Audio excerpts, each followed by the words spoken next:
করে বললেন যে আমি নাকি দিদিমণির এগেনস্টে বলি, সুতরাং আমার যখন তখন কিছু হয়ে যেতে পারে।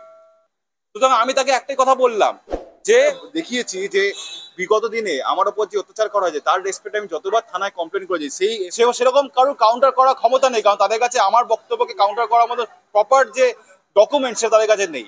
যার ফলে তারা আমার মুখটাকে বন্ধ করার জন্য আমার ওপর বরাবর এই ধরনের আক্রমণ চালাচ্ছে। এ দেখুন, আপনাদের চ্যানেলে অনেকদিন আগে আমি দেখিয়েছিলাম, ঠিক আছে, যে আপনাদের চ্যানেলে বলার জন্য আমার ওপর অত্যাচার হয়েছে।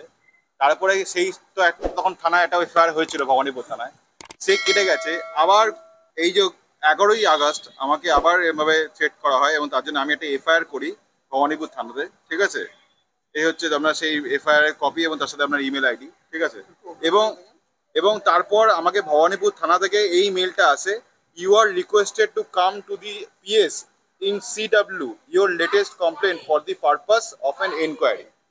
মানে আমি ওনাকে এটা দেখিয়েছি যে বিগত দিনে আমার ওপর যে অত্যাচার করা হয়েছে তার রেসপেক্টে আমি যতবার থানায় কমপ্লেন করেছি, সেই এফআইআর গুলো এখানে পুরোপুরি মেনশন করা আছে। আপনারা দেখুন, ভবানীপুর পিএস 93 2023, ভবানীপুর পিএস 76 2025 এবং Bhowanipore PS FIR number 181 of 2025 এবং তারপর গতকাল 11/8/2025। মানে পরপর এই নিয়ে 5 থেকে 6খানা এফআইআর এর রেসপেক্টে মামলা এবং আপনার এফআইআর সিজিএম কোর্টে, আলিপুর কোর্টে, এই রেসপেক্টে যেহেতু আলিপুর কোর্টে জুডিশিয়াল ভবানীপুর থানা হয়েছে, কারণে আপনার বিরুদ্ধে তারপরেও আমি বলছি, তারপরেও আমার বিরুদ্ধে অত্যাচার কমছে না। এবং যারা যারা এই ধরনের কাজকর্ম করছে আমি তাদের নাম ধরে ধরে, আমি আমার কমপ্লেনের কপিতে নাম ধরে ধরে আমি পুলিশকে জানিয়েছি।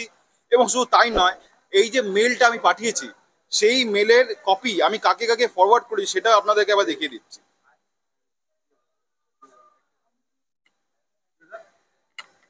এই দেখুন, এই যে মেলটা আমি এই যে মেলটা আমি পাঠিয়েছি এবং তার সাথে আমার কমপ্লেনের কপিটা এখানে অ্যানেক্স করা আছে, মানে অ্যাডেড করা আছে।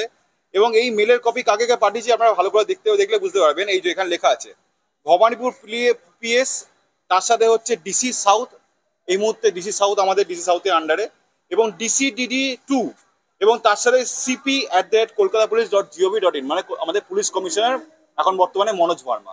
এই সবাইকে যতবারই আমি কমপ্লেন করি ততবার আমি এই কমপ্লেনটা পাঠাই থ্রু ইমেল বা থ্রু হোয়াটসঅ্যাপে। গতকালই পাঠিয়েছি, গতকালই আমার বাড়িতে এসে আমার ওপর চড়াও হয়েছে। এবং আমাকে যতবারই কমপ্লেন পাঠায় ততবারই আমাকে বলা হয় যে ফিজিক্যালি আপনি থানায় আসুন। এবং আমি ফিজিক্যালি থানায় গেলে আমাকে ঘন্টার পর ঘন্টা থানায় বসিয়ে রাখা হয় এবং আমাকে হ্যারাস করা হয়, যার ফলে আমি থানায় যাই না। এখন যেহেতু বিএনএসএ এই প্রভিশন আছে, সেক্ষেত্রে আমি বাই ইমেলে আমি আমার কমপ্লেনটা জানাই। সুতরাং আপনারা একটা জিনিস বুঝতে পারছেন যে এই যে আমার ওপর কন্টিনিউয়াসলি বরাবর এই কিছু দুষ্কৃতিমূলক, এরা সবাই টিএমসি করে, আমি পরে এদের খোঁজ নিয়ে জানতে পারি এরা টিএমসি কর্মী এরা। এবং আমি যে বিভিন্ন রকমের মিডিয়ার সামনে বক্তব্য রাখি এবং সেটা নিয়ে তাদের হচ্ছে খুব রাগ।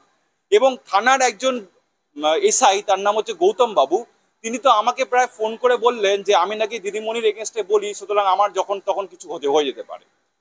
সুতরাং আমি তাকে একটাই কথা বললাম যে ভয় তুমি তাকেই দেখাও যে ভয় পায়, ঠিক আছে। আমাকে ভয় দেখে লাভ নেই। আমি যেরকম ভাবে বলছি আমার মুখ বন্ধ করার জন্য হয়তো অনেক মিডিয়া চ্যানেলকে ফোন করে দিদিমণি বলেছে যে ওর কাছে আর যাবে না, সেখানে বিগত কয়েক মাসে আমার কাছে কেউ আসেনি, কিন্তু তাতে আমার কিছু যায় আসে না।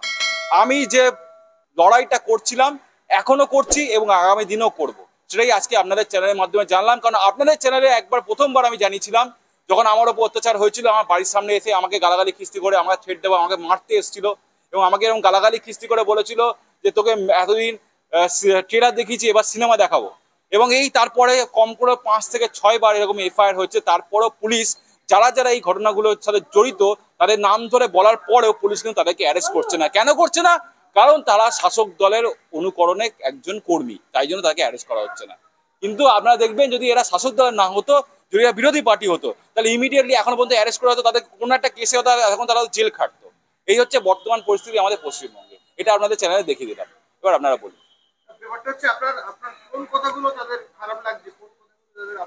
দেখুন, আমার কোন কথায় তাদের আপত্তি, যদি কোনো আপত্তি থাকে তারা তো নিশ্চয়ই জানাবে, মানে কাউন্টার করবে আমাকে, কিন্তু তারা তো কাউন্টার করতে পারছে না। কারণ আমি যা যা বক্তব্য রাখি তার প্রত্যেকটা বক্তব্য সংস্পর্শে আমার এটার মধ্যে সমস্ত কিছু বক্তব্যের হচ্ছে পুঙ্খানুপুঙ্খভাবে তার আমার ফুটেজ এবং তার রিলেটেড যে ডকুমেন্টসগুলো আমার কাছে সবসময় মজুদ থাকে।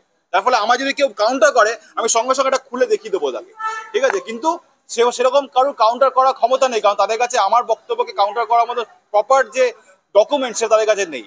যার ফলে তারা আমার মুখটাকে বন্ধ করার জন্য আমার ওপর বরাবর এই ধরনের আক্রমণ চালাচ্ছে। এবং আমি এটাও জানাচ্ছি, আমি আমার ইমেলে এটা লিখেছি যে আমি একজন প্র্যাকটিসিং অ্যাডভোকেট ক্যালকাটা হাইকোর্ট, আমি অনেক বড় বড় মামলায় আমি অ্যাডভোকেট অন রেকর্ড এই হাইকোর্টে, কিন্তু তা সত্ত্বেও আমাদের পুলিশ কমিশনার একজন অপদার্থ, আমাদের ডিসি সাউথ একজন মানে নির্বিকার মানুষ, এবং আমাদের ভবানীপুর পুলিশ স্টেশনের যে ওসি অফিসার ইনচার্জ তিনিও একজন হচ্ছে পাপেট, মানে একজন পুতুল। সরকারের দ্বারা এরা হচ্ছে পুতুল।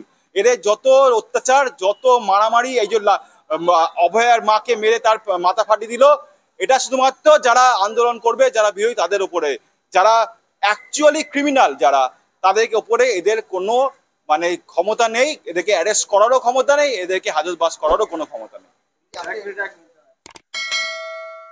এই যে আপনি একজন আইনজীবী হয়ে যদি আইনের সুরক্ষা না পান তাহলে সাধারণ মানুষ যাবে।